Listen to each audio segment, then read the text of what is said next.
Claim, evidence, reasoning is the structure of a short answer. Doesn't matter what order you have it. Most people do claim and then the evidence and the reasoning. As long as your paragraph flows, you'll be okay. We use the words claim, evidence, reasoning because science uses it in the scientific method and when you're doing labs. History uses it when you're answering history questions, and language arts uses it as well. The claim is fairly straightforward. It's an opinion statement that answers the question. These need to be supported with evidence, which we're going to talk about later.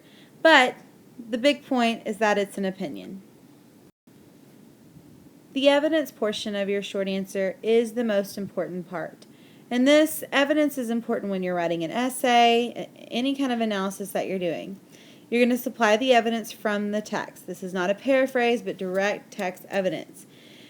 When you're introducing your quote, you need to name the speaker and the narrator and explain briefly where the context of the quotation is. You don't just want to throw the quote in there when you're doing a short answer. You want to give some context before. And we're going to look at an example. So after you do that, you quote a word, phrase, line, or lines from the text. Remember that this is going to support the claim.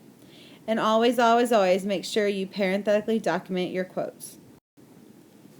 Now the reasoning puts it all together. Pretty much it's going to be a comment on your quotation and what inference you got from that quote. And it's going to make sure that it always supports your claim. You don't want to rewrite the text evidence.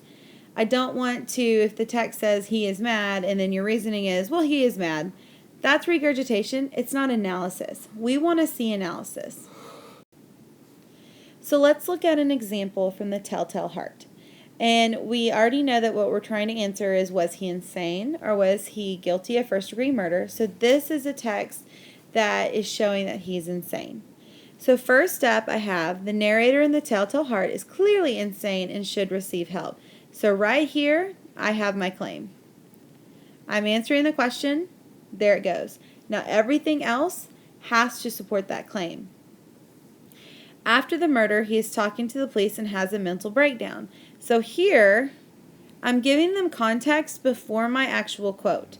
I have a comma, and then I start my quotations. Villains, I shriek, dissemble no more. I admit the deed. Tear up the planks. Hear, hear. It is the beating of his hideous heart.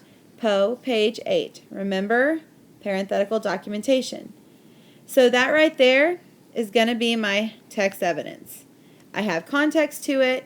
It's supporting my claim. And now, to tie it all together, is my reasoning.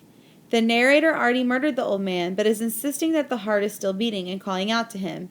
He is delusional and does not have a grasp on reality if he is hearing the heart that he himself hid. Now, all of this right here is my reasoning. Okay? It clearly supports my claim. I am proving that through this text that he is insane. I'm looking at his actions. That is what we're wanting you to do.